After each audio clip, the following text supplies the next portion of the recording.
معزز سامعین کرام، پردہ نشین خواتین اسلام، اللہ تبارک و تعالیٰ کا فضل اور احسان ہے کہ اللہ تعالیٰ نے ہم سب کو مذہب اسلام کی دولت سے مالا مال فرمایا۔ وہ مذہب اسلام جس مذہب کے پورا ہونے کو نعمت کے پورا ہونے سے تعبیر کیا گیا۔ الیوم اکملت لکم دینکم واتممت علیکم نعمتی۔ اللہ تعالیٰ نے مذہب اسلام کے بارے میں فرمایا کہ میں نے تمہارے لیے دین اسلام کو مکمل کر دیا، دین اسلام کو تمہارے لیے مکمل کر دیا اور میں نے اپنی نعمت پوری کر دی۔ یعنی مذہب اسلام یہ ایسا مذہب ہے کہ اس مذہب کو پورا کرنے کے بعد اللہ نے فرمایا کہ اے مسلمانوں، ہم نے اپنی پوری نعمت اتار دی۔ میں نے اپنی نعمت کا جو خزانہ تھا اس خزانے کو میں نے مکمل اتار دیا، میں نے اپنی نعمت تمام کر دی، مکمل کر دی۔ اس سے اندازہ ہوتا ہے کہ یہ دین بہت بڑی نعمت، بہت بڑی دولت ہے جس دین کے ہم ماننے والے ہیں۔ پچھلے تمام دین کے بارے میں اللہ تعالیٰ نے جو احکام اتارے تھے، جو کتابیں اتاری تھیں، ان کتابوں میں تبدیلی ہوئی، لوگوں نے اپنی طبیعت کے اعتبار سے اس میں رد و بدل کر لیا۔ اب پوری دنیا میں کوئی مذہب اپنی اصلی شکل پر باقی نہیں ہے، اس لیے کہ مذہب کا سرچشمہ اس کی کتاب ہوتی ہے۔ مذہب جو چلتا ہے وہ اس کے قوانین کی جو کتاب ہوتی ہے اس سے مذہب چلتا ہے۔ جیسے یہ ہمارا ملک ہے، یہ ملک چلے گا کیسے، اس کے لیے قانون کی ایک کتاب ہے جس کو دستور ہند کہا جاتا ہے۔ تو اسی طرح مذہب کے چلنے کے لیے کوئی کتاب ہونی چاہیے، اور وہ کتاب اللہ تعالیٰ نے اتاری تھی۔ حضرت موسیٰ علیہ السلام کو کتاب دی تھی، شریعت دی تھی، توریت۔ اسی طرح حضرت عیسیٰ علیہ السلام کو بھی کتاب دی تھی، شریعت دی تھی، انجیل۔ حضرت داؤد علیہ السلام کو کتاب ملی تھی، شریعت ملی تھی، زبور۔ تو ہر نبی کو اللہ تعالیٰ نے کتابیں عطا فرمائی تھی، صحیفیں عطا فرمائی تھیں، اس سے ان کا مذہب چلتا تھا۔ جب لوگوں نے ان کتابوں میں تبدیلی کر دی، اس میں رد و بدل کر دیا، اور جب لاسٹ میں اسلام کے لیے اللہ تعالیٰ نے جو کتاب اتاری قرآن کریم، تو اسلام کا جو بھی حکم ہے وہ قرآن کریم میں موجود ہے، اسی کو ہم شریعت کہتے ہیں۔ اسلام میں جو حکم دیا گیا ہے وہ ساری باتیں قرآن میں، حدیث میں موجود ہیں۔ تو جب اللہ تبارک و تعالیٰ نے دیکھا کہ انسانوں نے ہماری دی ہوئی کتابوں میں تبدیلی کر دی، رد و بدل کر دیا، تو آخر میں جو کتاب اتاری گئی وہ قرآن کریم ہے۔ سب سے آخری میں، سب سے آخر میں قرآن کریم کو اللہ تعالیٰ نے نازل کیا، اور نازل کرنے کے بعد ایک آیت اتاری اور کہا اِنَّا نَحْنُ نَزَّلْنَا الذِّكْرَ وَإِنَّا لَهُ لَحَافِظُونَ، کہ ہم نے ہی اس قرآن کو نازل کیا ہے اور ہم ہی اس کے محافظ ہیں۔ یعنی ابھی تک جو پچھلی کتابیں اترتی تھیں ان کی ذمہ داری لوگوں پر ڈال دی جاتی تھی، لیکن قرآن کو نازل کرنے کے بعد اللہ نے اس کی حفاظت کی ذمہ داری انسانوں پر نہیں ڈالی، بلکہ اللہ تعالیٰ نے خود فرمایا وَإِنَّا لَهُ لَحَافِظُونَ کہ ہم ہی قرآن کے محافظ ہیں۔ چنانچہ آپ غور کریں گے کہ دنیا میں کوئی کتاب سوائے قرآن کریم کے، دنیا میں قرآن کریم کے علاوہ کوئی کتاب ایسی نہیں ہے جس میں کچھ تبدیلی نہ ہو گئی ہو، لوگوں نے کمی بیشی نہ کر دیا ہو۔ کوئی کتاب اپنی اصلی شکل و صورت پر موجود نہیں ہے، صرف قرآن اپنی اصلی شکل و صورت پر موجود ہے۔ پوری دنیا میں ایک ہی قرآن ہے، پوری دنیا میں ایک ہی انداز ہے، پوری دنیا میں جس جگہ جائیں گے، دنیا میں جتنی مسجدیں ہیں، جتنے مدرسے ہیں، ہر مدرسے میں، ہر مسجد میں یہی قرآن ملے گا۔ ترجمے الگ الگ انداز میں، الگ الگ زبان میں ہوتے ہیں، لیکن جو عربی ہے، متن ہے، وہ ہر جگہ آپ کو ایک ہی ملے گا۔ اللہ نے حفاظت کا یہ انداز اپنایا، اور آج تک پوری دنیا میں کوئی ایسا مائی کا لال پیدا نہیں ہوا جو قرآن کے کسی ایک نقطے کو بھی بدل دے۔ آپ غور کرتے ہوں گے کہ ایک مسجد میں کتنے کتنے حفاظ ہوتے ہیں، ایک مدرسے میں کتنے کتنے حفاظ ہوتے ہیں، لیکن سب کی پڑھائی ایک ہوتی ہے۔ کوئی ایک حافظ تلاوت کرے اور ایک غلطی کہیں کر دے، مجال ہے کہ ان کو دوسرے علماء بخش دے اور چھوڑ دے۔ ایک زیر زبر کی غلطی اگر ہو جائے مجمع میں، نماز کے درمیان، تراویح کے درمیان، تو جتنے وہاں موجود رہیں گے حفاظ سبھی لقمہ دیں گے۔ نماز کے درمیان میں ان کو بتائیں گے کہ آپ نے ایک آیت چھوڑ دی ہے، یا ایک لفظ چھوٹ گیا ہے، یا زبر زیر میں غلطی ہوئی ہے، ہر حافظ ان کو لقمہ دے گا۔ تو قرآن کریم ایسی کتاب ہے جس میں آج تک کوئی تبدیلی نہیں ہوئی، اور برابر وہ تعلیم جاری ہے۔ بلکہ ایک بات اور آپ کے سامنے پیش کروں، اگر یہ کہا جائے کہ دنیا میں جتنی کتابیں ہیں سب جلا دی جائیں، دنیا میں جتنی کتابیں ہیں مذہبی کتابیں، ہر مذہب کی کتاب کو جلا دی جائے، قرآن بھی ختم کر دیا جائے، جلا دیا جائے، اور پھر کہا جائے کہ اپنے اپنے مذہب کی کتابیں پھر سے لکھوا لو، تیار کر لو، تو یہ اللہ کے گھر میں بیٹھ کر چیلنج آپ کے سامنے کیا جا رہا ہے، دنیا کے سامنے چیلنج کیا جا رہا ہے کہ تمام مذہبی کتابیں جلانے کے بعد، ختم کرنے کے بعد وہ مٹ جائیں گی، 2 کاپی اور سیم ٹو سیم کتاب وجود میں نہیں آ سکتی۔ صرف ایک کتاب ہے قرآن مقدس، قرآن کریم، کہ تم جتنی بار بھی ختم کرو گے ایک حافظ پورا قرآن دوبارہ لکھوا دے گا، ایک آیت میں کمی بیشی نہیں ہوگی، ایک حرف میں زبر زیر پیش میں کمی بیشی نہیں ہوگی۔ اللہ نے ایسی حفاظت کا انتظام فرمایا۔ تو یہ قرآن زندہ و جاوید کتاب ہے، اور یہ قیامت تک آنے والی نسلوں کی ہدایت کے لیے ہے۔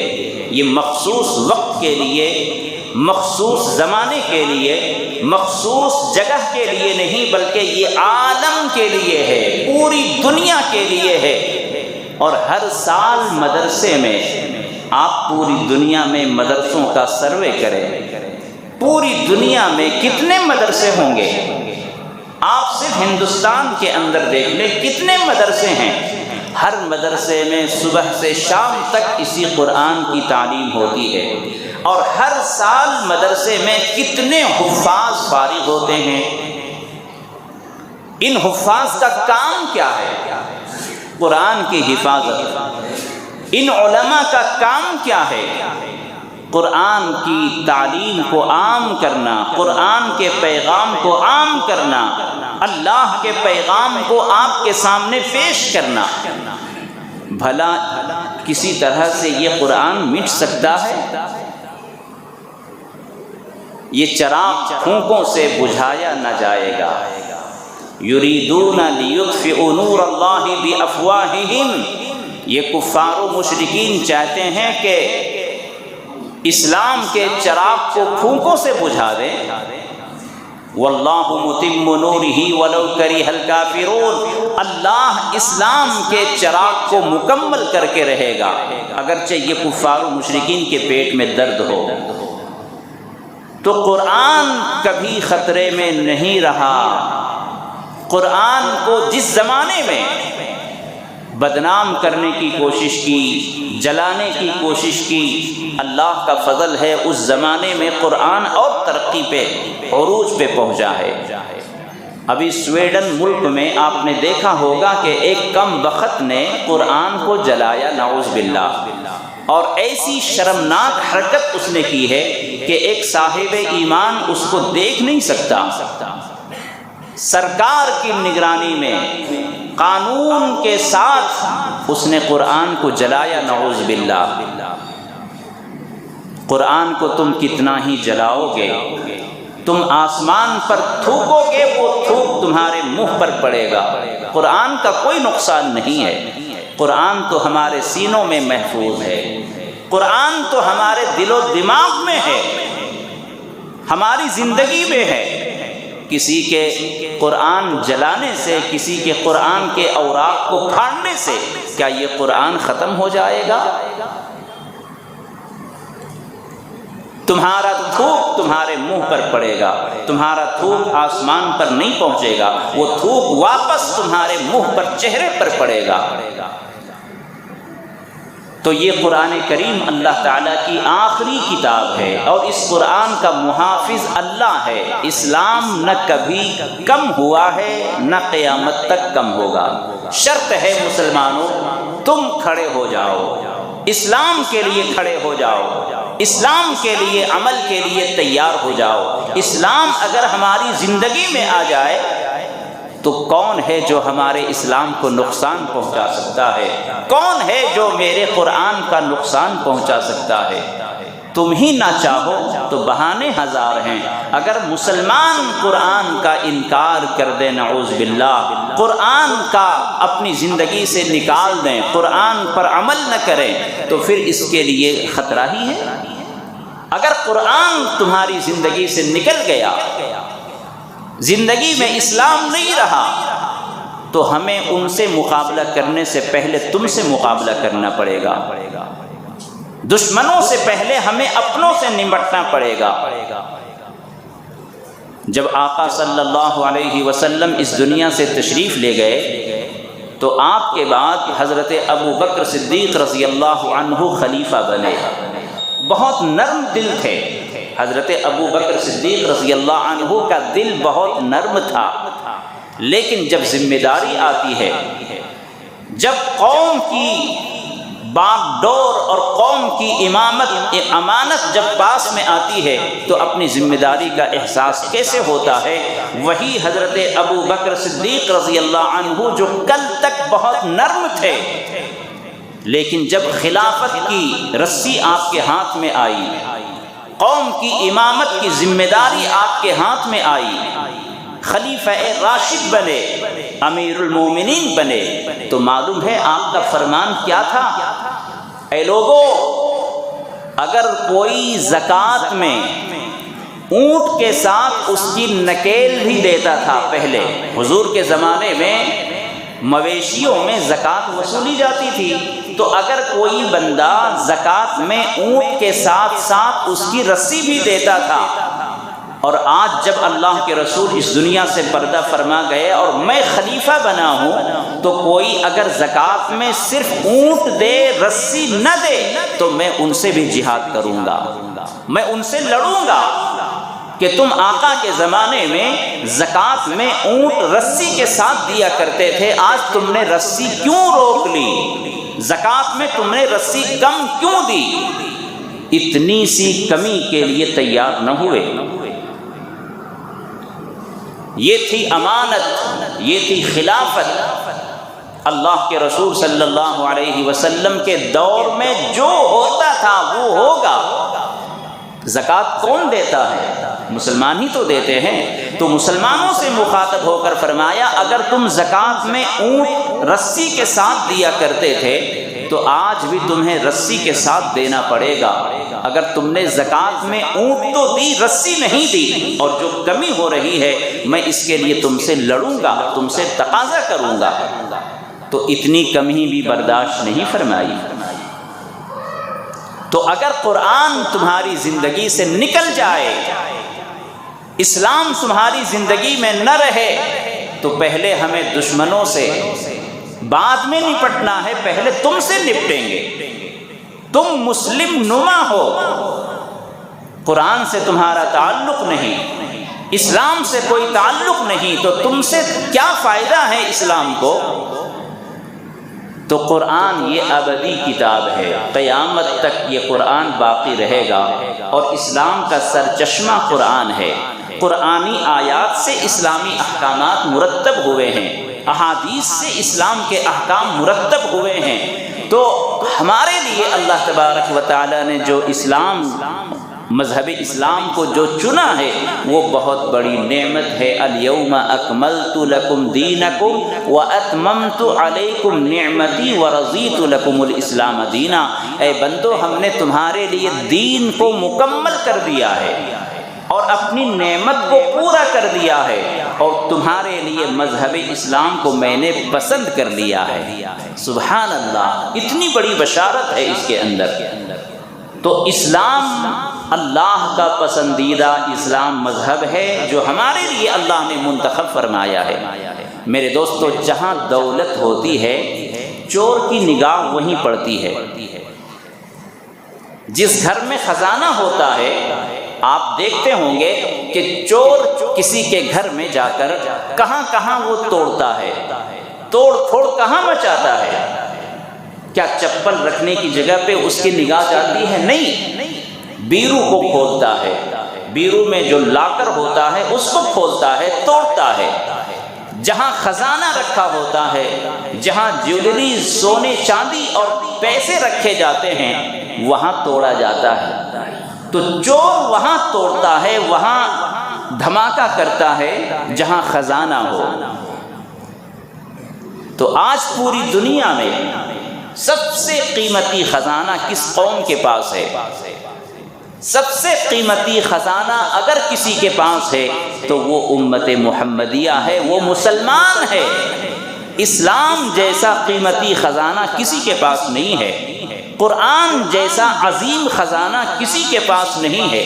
میں نے آپ کے سامنے عرض کیا کہ پوری دنیا میں اگر کوئی کتاب ترمیم سے، تحریف سے، تنسیخ سے اگر پاک ہے، کوئی کتاب کمی سے، تبدیلی سے، تحریف سے اگر پاک ہے تو وہ قرآن کریم ہے۔ باقی دنیا کی ساری کتابوں میں تبدیلی ہو چکی ہے، کوئی اپنی اصلی شکل و صورت میں موجود نہیں۔ تو ہمارے پاس اتنا قیمتی خزانہ ہے تو چور کی نگاہ تو پڑے گی نا، چور کی نگاہ لگی رہے گی۔ ہمیں حفاظت کرنا ہے، ہمیں اس کو سینچنا ہے، ہمیں اس کو بچانا ہے، اور ہمیں اپنے سینے میں سنوار کر سجا کر رکھنا ہے۔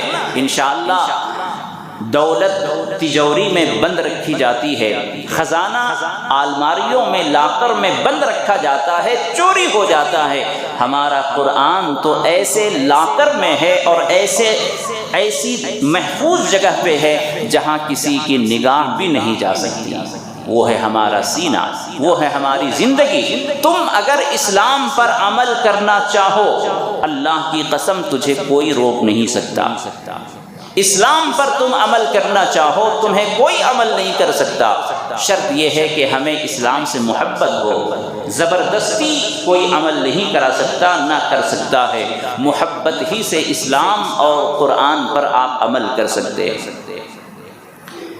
ابھی پورے ملک میں ایک آگ لگی ہوئی ہے، ابھی پورے ملک میں ایک انتہائی اضطرابی بے چینی والی کیفیت ہے، اور جو بھی اخبارات اٹھاتا ہے، نیوز چینل کھولتا ہے، تو اس میں ایک ہی خبر دیکھی جا رہی ہے، سنائی جا رہی ہے اور نظر آ رہی ہے۔ وہ خبر کیا ہے؟ یو سی سی کا نفاذ۔ یو سی سی کا مطلب ہے یونیفارم سول کوڈ۔ یہ ایک نیا شوشہ نہیں ہے۔ یونیفارم سول کوڈ ہمارے ملک میں جاری کرنے کے لیے، نافذ کرنے کے لیے اس سے پہلے بھی یہ جن بوتل سے نکلا تھا، لیکن نہیں چل سکا، اور الحمدللہ ہمیں اطمینان ہے کہ ہم ملک ہندوستان میں ہیں، بھارت میں ہیں، یہاں مختلف تہذیب و تمدن کے لوگ بستے ہیں۔ جس طریقے سے ایک گلدستہ ہوتا ہے جس میں مختلف رنگ کے پھول ہوتے ہیں، اسی طرح ہمارا یہ ملک ہندوستان ہے، اس میں مختلف تہذیب کے لوگ بستے ہیں، مختلف تہذیب و تمدن کے لوگ یہاں جیتے ہیں۔ تو ہمارا یہ ملک ایک حسین گلدستہ ہے جس میں مختلف رنگ و روپ کے لوگ، تہذیب و تمدن کے لوگ یہاں بستے ہیں، اور ہمارے ہندوستان کی یہی خوبصورتی ہے۔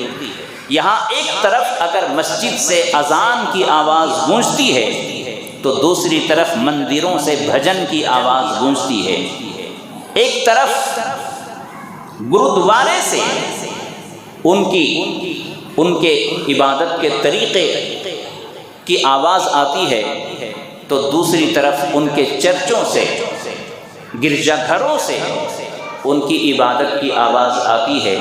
تو اس ملک میں ہر ایک کا اپنا طور طریقہ ہے، ہر ایک کا اپنا انداز ہے، اپنے رب کو منانے کا، اپنے رب کی عبادت کرنے کا طریقہ ہے، اور یہی اس ملک کی خوبصورتی ہے۔ لیکن ہمارے یہاں ابھی جو ایک نیا شوشہ چھوڑا گیا ہے وقفے وقفے سے، حالانکہ اس پر عمل نہیں ہو سکے گا، مسلمانوں کا نقصان تو ہے، لیکن اس کے علاوہ دوسری برادریوں کا، دوسری قوموں کا بہت نقصان ہے۔ ہمارے یہاں الحمدللہ مذہب اسلام میں مساوات ہے، برابری ہے، اور کوئی بھی حکم انسان نے نہیں بنایا، کوئی بھی مسئلہ کیا کسی مسلمان نے، کسی عالم دین نے، کسی مفتی نے بنایا ہے؟ نہیں۔ ہمارے یہاں جو بھی قانون بنا ہے وہ یا تو قرآن سے نکلا ہے یا حدیث سے نکلا ہے۔ قرآن اور حدیث سے مستنبط ہونے والے احکام کو شریعت کہتے ہیں۔ تو شریعت یہ انسان کا بنایا ہوا نہیں ہے، آسمان پر خدا نے بنایا ہے اور اپنے نبی کو اپنے جبریل کے ذریعے سے اتارا ہے۔ دنیا کو معلوم ہونا چاہیے کہ تم جو قانون بناتے ہو ہر 5 سال میں وہ بدلتا ہے، بدل سکتا ہے۔ ابھی سے پہلے ہماری ریاست میں دوسری پارٹی کی حکومت تھی، اب جو موجودہ پارٹی ہے پچھلی حکومت کے قانون کو بدل سکتی ہے اور بدل رہی ہے۔ تو جو ابھی سینٹرل گورنمنٹ ہے ابھی وہ جو چاہے قانون بنا دے، لیکن اگر دوسری پارٹی کا اگر کوئی آئے گا، برسر اقتدار ہوگا، تو وہ تمہارا قانون بدل دے گا۔ تو تمہارا قانون مضبوط نہیں ہے، بدلتا ہے، بدل سکتا ہے، لیکن ایک خدا کا قانون ہے جو کبھی بدلتا نہیں ہے۔ اور اس بات کو ہم کب دعوے کے ساتھ کہہ سکتے ہیں؟ جب مسلمان مکمل طریقے سے تیار ہو جائے۔ تم اسلام پر عمل کرو، دیکھیں کون روکتا ہے، کون روکتا ہے؟ اسلام پر عمل کرو، قرآن پر عمل کرو، انشاءاللہ کوئی رکاوٹ نہیں بنے گا۔ تو یہاں ابھی جو common civil code UCC، uniform civil code, یکساں سول کوڈ، جو نافذ کرنے کی بات چل رہی ہے وہ ایک سیاسی ایجنڈا ہے، سیاسی شوشہ ہے، مرکز پر، سینٹرل پر قابض ہونے کے لیے اور اس اقتدار کی کرسی کو حاصل کرنے کے لیے فرقہ پرست پارٹی جو چاہے کر سکتا ہے۔ ہم دیکھ رہے ہیں، آپ دیکھ رہے ہیں، اس سیاسی طاقت کو حاصل کرنے کے لیے، سیاسی کرسی کو حاصل کرنے کے لیے وہ مذہبی گیم، مذہبی کارڈ کھیلنا ان کا تجربہ ہے کہ لوگوں میں مذہبی افیون کھلا دو تو ان کو جدھر چاہو موڑ سکتے ہو، جو چاہو ان سے منوا سکتے ہو۔ مذہبی کارڈ کھیلتے ہیں، فرقہ پرستی کا زہر گھولتے ہیں اور ووٹ بینک کے لیے یہ سب کچھ ہوتا ہے۔ ان کو پتہ ہے کہ یہ نہیں ہوگا، لیکن ایک شوشہ چھوڑ دیا ہے۔ اب مسلمان بے چین ہوں گے، پریشان ہوں گے تو ان کو یہ بتایا جائے گا دیکھو سب متحد ہو رہے ہیں، مسلمان سب ایک جٹ ہو رہے ہیں، لہٰذا تم بھی ایک جٹ ہو جاؤ ووٹ بینک حاصل کرنے کے لیے۔ تو میں آپ کو مختصر طور پر آپ کے سامنے عرض کرنا چاہتا ہوں کہ ابھی ملک میں ایک آگ لگی ہوئی ہے، ایک بے چینی اور اضطرابی کیفیت ہے۔ کیا سوچ کر اور کیا بول کر کہ ملک میں UCC کا نفاذ ہوگا، یونیفارم سول کوڈ کا نفاذ ہوگا۔ حالانکہ یہ مشکل ہے، ابھی انہوں نے ارادہ ظاہر کیا ہے اور یہ پبلک کے اوپر چھوڑ دیا ہے اور لوگوں سے یہ کہا ہے کہ آپ لوگ اپنی اپنی رائے لا کمیشن آف انڈیا کو بھیجیں کہ UCC ملک میں نافذ ہو یا نہ ہو۔ ابھی انہوں نے رائے طلب کی ہے ہر مسلمان سے اور ہر باشندے سے۔ یہاں ہندوستان میں جتنے لوگ ہیں سب سے کہا ہے کہ آپ اپنی اپنی رائے دیں کہ لا مسلم پرسنل لا تو ہمارا ہے نا، یونیفارم سول کوڈ کے پورے ملک میں ایک قانون چلے گا، یہ نافذ ہو یا نہ ہو۔ ابھی انہوں نے رائے مانگی ہے۔ اچھا، ایک بات یاد رکھیں، جو یہ کہہ رہے ہیں کہ یکساں سول کوڈ یعنی یونیفارم سول کوڈ پورے ملک میں نافذ ہونا چاہیے، یعنی پورے ملک میں ایک ہی قانون چلنا چاہیے، تو یہ تو بڑی اچھی بات ہے۔ بھائی ہمارے گھر میں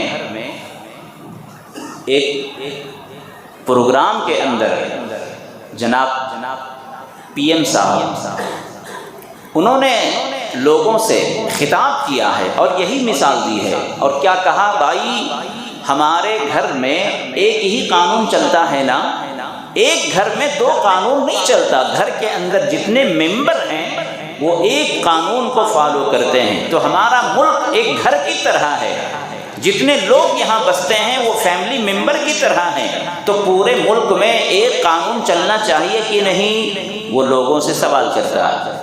تو سننے کے لیے یہ بات بہت اچھی ہے، اور ہم تو کہہ رہے ہیں کہ ملک میں ایک ہی قانون ہے، دو نہیں ہے۔ بھائی آپ ٹرین کی ٹکٹ لینے جاتے ہیں تو جو طریقہ لینے کا ہے اسی طریقے سے سب کو لینا ہے۔ یہاں سے آپ کو دلی جانا ہے تو جو کرایہ ایک دوسری قوم کے آدمی کو دینا پڑے گا وہی آپ کو بھی دینا پڑے گا، ریزرویشن کا جو ریٹ ہے وہی ان کو بھی دینا پڑے گا، آپ کو دینا پڑے گا۔ آدھار کارڈ بنانا ہے، اس کے لیے جو ڈاکومنٹس ان سے لیں گے وہی آپ کو بھی دینا ہے۔ تو قانون دو نہیں ہے، ایک ہی ہے۔ اب میں آپ کو تھوڑا اور سمجھاؤں، ہمارے ملک میں جو قانون ہے وہ دو طرح کے ہیں، ایک ہے سول کوڈ اور ایک ہے کرمنل کوڈ۔ سول کوڈ میں نکاح، طلاق، وراثت، حضانت، وراثت اور گود لینے کے سلسلے میں عدت، نان نفقہ، یہ سب سول کوڈ میں آتے ہیں۔ تو شادی بیاہ، طلاق، خلا، وراثت، حضانت، گود لینے کے سلسلے میں جو قانون ہمارا ہے، مسلم پرسنل لا کا ہے، وہ الگ ہے، دوسری قوموں کا الگ ہے، یہ ایک نہیں ہے پورے ملک میں۔ شادی بیاہ کا طریقہ کیا ہمارا اور غیروں کا ایک ہے؟ نہیں ہے۔ تو یہ قانون ابھی تک چل رہا تھا نا، تو سول کوڈ میں ہر ایک کی تہذیب اور ہر ایک کے مذہب کے اعتبار سے الگ الگ ہے۔ مسلم کا الگ ہے، ہندوؤں کا الگ ہے، کرسچنوں کا الگ ہے، بدھسٹوں کا الگ ہے۔ تو سول کوڈ ہر ایک کا مختلف ہے، الگ الگ ہے، لیکن جو کرمنل کوڈ ہے وہ سب کا سیم ہے، پورے ملک میں ایک ہے۔ چاہے مسلمان چوری کرے، چاہے غیر مسلم چوری کرے، چاہے کرسچن کرے، چاہے ہندو کرے، کوئی بھی چوری کرے گا، جو قانون ہے کرمنل کوڈ وہ سب پر یکساں نافذ ہوگا۔ تو کرمنل کوڈ ایک ہے ابھی بھی پورے ملک میں۔ جو ظلم کرے گا اس کے خلاف ایکشن لیا جائے گا، اس کو سزا ملے گی، وہ پورے ملک کے لیے سیم ہے، ایک ہے سب کے لیے۔ ہاں سول کوڈ میں ہر ایک کے لیے الگ الگ ہے، ہر مذہب والوں کے لیے الگ الگ ہے۔ تو اب حکومت کیا چاہتی ہے؟ اچھا یہ جو الگ الگ ہے سول کوڈ میں، تو یہ ہم ابھی کے نہیں ہیں کہ ہم نے اپنا مسلم پرسنل لا الگ کر لیا، اس کو دستور میں تسلیم کیا گیا ہے۔ جو دستور ہند ہے کانسٹیٹیوشن، اس دستور ہند میں اس کو تسلیم کیا گیا ہے کہ ہاں مسلمانوں کے لیے الگ قانون ہے، نکاح، طلاق، عدت، نان، نفقہ وغیرہ، یہ الگ مسلمانوں کا اپنا الگ مسئلہ ہے۔ چنانچہ اسی حساب سے مسلم پرسنل لا کو تسلیم کیا گیا ہے دستور میں، برٹش کے دور میں ہی اس کو تسلیم کیا گیا، اور اسی کے تحت ہماری شادیاں ہوتی تھیں، ہمارے یہاں طلاق ہوتی تھی، ہمارے یہاں وراثت کی تقسیم ہوتی تھی۔ اسی کے اعتبار سے کسی بچے کو گود لینے کے بعد جو مسائل آتے ہیں اس سے اس کا حل نکلتا تھا۔ تو مسلم پرسنل لا بورڈ اسی کا نام ہے کہ جو ہمارے آئلی مسائل ہیں، جو ہمارے معاشرتی مسائل ہیں، اس میں حکومت کا دخل نہیں ہوگا، ہم اپنی شریعت کے حساب سے عمل کریں گے۔ اور یہی بات غیروں کے یہاں بھی ہے۔ ایک ہندو اپنے یہاں شادی کیسے کرے گا؟ اس کے مذہب کے اعتبار سے کرے۔ ایک کرسچن شادی کیسے کرے گا؟ وہ اپنی پرسنل لا کے حساب سے کر لے۔ ایک بدھسٹ کیسے شادی بیاہ کرے گا؟ وہ بدھسٹ کے حساب سے اپنے مذہب کے حساب سے کر لے۔ تو اس میں کسی طرح کا اختلاف نہیں۔ تو اب حکومت کیا چاہتی ہے کہ یہ جو سول کوڈ ہے اس کو بھی ایک کر دیا جائے۔ اس میں انتشار ہے، اس میں انتشار ہے۔ کرمنل کوڈ میں کوئی اختلاف نہیں، وہ پورے ملک میں ایک ہے۔ چوری کرے گا، قتل کرے گا، ڈاکہ ڈالے گا، کچھ بھی کرے گا، وہ سب کے لیے سیم قانون ہے۔ جو سول کوڈ ہے، جو اپنا پرسنل لا ہے، ہر ایک مذہب کے لیے پرسنل لا ہے، اس کے حساب سے اگر ایک کر دیا جائے تو ہمارا کیا نقصان ہوگا، مسلمانوں کا کیا نقصان ہوگا، وہ مین سمجھنا ہے۔ اس کے سمجھنے کے لیے وقت چاہیے۔ ابھی کرنا کیا ہے؟ چونکہ وقت بہت کم ہے۔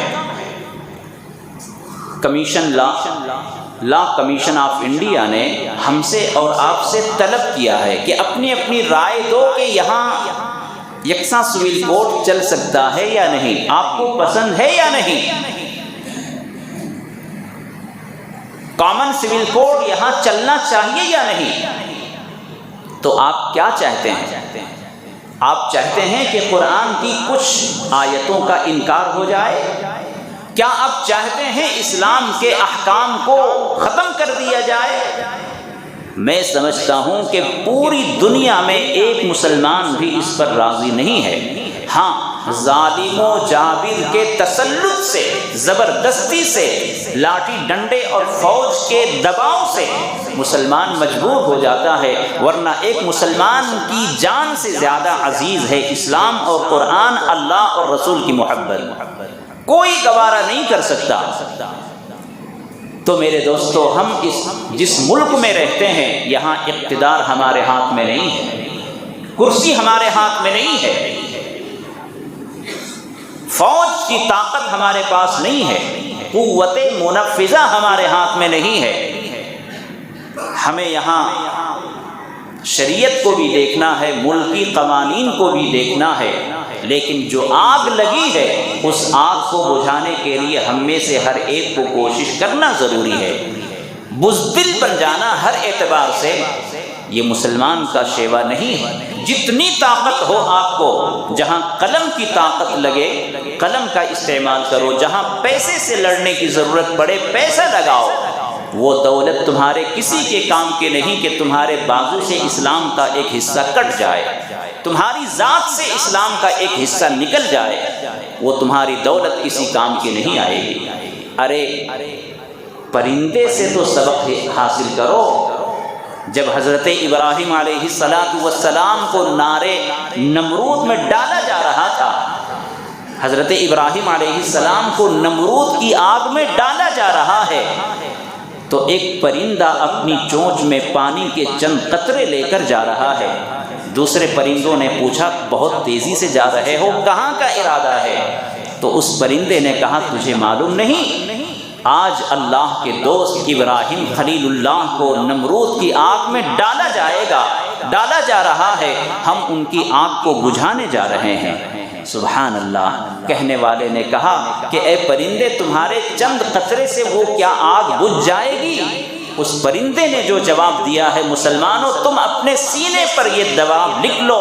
اس پرندے نے جواب دیا یہ مجھے بھی معلوم ہے کہ ہمارے چونچ کے پانی سے وہ آگ تو نہیں بجھ سکتی، لیکن اللہ کل قیامت کے دن اگر پوچھے گا کہ تم نے میرے دوست کو آگ میں جلتے ہوئے دیکھ کر بجھانے کی کوشش کی تھی یا نہیں، تو کم سے کم میرا نام شامل ہوگا کہ میں نے تیرے دوست کو آگ میں جلنے سے بجھانے کے لیے میں نے کوشش کیا تھا۔ تو انگلی کٹا کر شہیدوں میں نام لکھوانا اس پرندے سے سیکھیے۔ تو ابھی مسلم پرسنل لا بورڈ جو ہماری انتہائی مسلمانوں کی ایک تنظیم ہے، جمعیت علماء ہند جو مسلمانوں کی انتہائی پاورفل تنظیم ہے، ان دونوں تنظیموں نے مسلمانوں کے لیے اپیلیں جاری کی ہیں، درخواست کیا ہے کہ یہ بہت اہم مسئلہ ہے، لہٰذا آپ کو کرنا کیا ہے۔ تو اسی مہینے جولائی کی 14 تاریخ یہ آخری تاریخ ہے، اس سے پہلے ہمیں لا کمیشن آف انڈیا کو اپنی رائے بھیجنا ہے، اعتراض جتانا ہے، یو سی سی کو کنڈم کرنا ہے کہ ہمارے اس ملک میں یو سی سی نہیں چل سکتی، کامن سول کوڈ نہیں چل سکتا، ہمیں شریعت پر عمل کرنے کی کھلی چھوٹ دی گئی ہے دستور کے اندر، لہٰذا اس ہندوستان کے اندر جتنے مذہب کے لوگ آباد ہیں سب کو آزادی کے ساتھ عمل کرنے کی اجازت دی جائے۔ تو یہ آپ کو کرنا ہے۔ میرے خیال میں سب کے پاس موبائل ہے اور تمام لوگوں کے پاس یہ کیو آر کوڈ آ چکا ہوگا، آ چکا ہے، آپ حضرات کے فون میں آیا ہے کیو آر کوڈ، صرف اسکین کرنا ہے، اس کے بعد وہ اسکین آپ کو ایک دوسری جگہ پر لے کر جائے گا، جی میل میں لے کر جائے گا، اور جی میل میں وہاں جو بھی ہے مواد وہ تیار ہے، یعنی آپ کو کچھ لکھنا نہیں ہے، جی میل آپ کی آئی ڈی سے ایک میل بھیجنا ہے لا کمیشن آف انڈیا کو، اس میں سب کچھ لکھا ہوا ہے کہ ہم ہندوستان میں مذہبی آزادی کے ساتھ جینا چاہتے ہیں، ہم اپنے شریعت کے عمل سے خوش ہیں، ہمیں شریعت پر اطمینان ہے، شریعت میں ہمیں کوئی اعتراض نہیں ہے، ہمارے اوپر کوئی ظلم و زیادتی نہیں ہے، ہماری مستورات اور عورتوں پر کوئی ظلم نہیں ہے، یہی سارا اس میں جملہ ہے اور یہی باتیں اس میں لکھی ہیں۔ آپ اس کیو آر کوڈ پر جا کر جی میل پر جائیں گے، وہ مضمون وہاں خود بخود کاپی پیسٹ ہو کر رہے گا اور آپ اس لا کمیشن کو بھیج دیں گے۔ یہ کرنا ہے آپ کو، یہاں لڑنے کے لیے، احتجاج کرنے کے لیے اور جلسے جلوس کے لیے آپ کو دعوت نہیں دی جا رہی ہے، آپ اس طاقت کو بچا کر رکھیں، مائنڈ کا استعمال کریں اور اپنی ٹیکنالوجی کا استعمال کریں۔ تو ابھی آج جمعہ کے بعد سے ہر ایک کے موبائل میں ہوگا، اور نہیں تو کسی علماء سے رابطہ کر کے آپ وہ منگوا لیں اور وہ کام کریں، خود ایک موبائل سے ایک ہی بار کریں، ایک موبائل سے ایک ہی میل جائے، اور گھر میں جتنے موبائل ہیں ہر ایک سے بھیج دیں، خاص طور سے مستورات کے موبائل سے ان کے نام سے جو آئی ڈی بنی ہے، جو جی میل آئی ڈی ہے، اس کے ذریعے سے آپ بھیجیں گے تاکہ ان کو پتہ چلے کہ مسلم خواتین اپنی شریعت سے مطمئن ہیں، تو انشاءاللہ ہم انگلی کٹا کر شہیدوں میں نام لکھوا سکتے ہیں۔ اور اگر آپ نے ابھی بھی وہی مستی رکھی، وہی سستی رکھی کہ جو ہوگا دیکھا جائے گا، کیا دیکھو گے؟ تماشا ہے، دیکھنے کی چیز ہے یہ۔ شریعت کی حفاظت کے لیے اٹھ کھڑے ہو، جہاں جو ضرورت پڑے علماء جو کہیں ان کی رہبری میں آپ پیچھے پیچھے چلیں، انشاءاللہ کچھ نقصان نہیں ہوگا۔ اللہ تعالیٰ سے دعا ہے اللہ ہمیں ان باتوں پر عمل کرنے کی توفیق عطا فرمائے۔ وآخر دعوانا ان الحمد للہ رب العالمین۔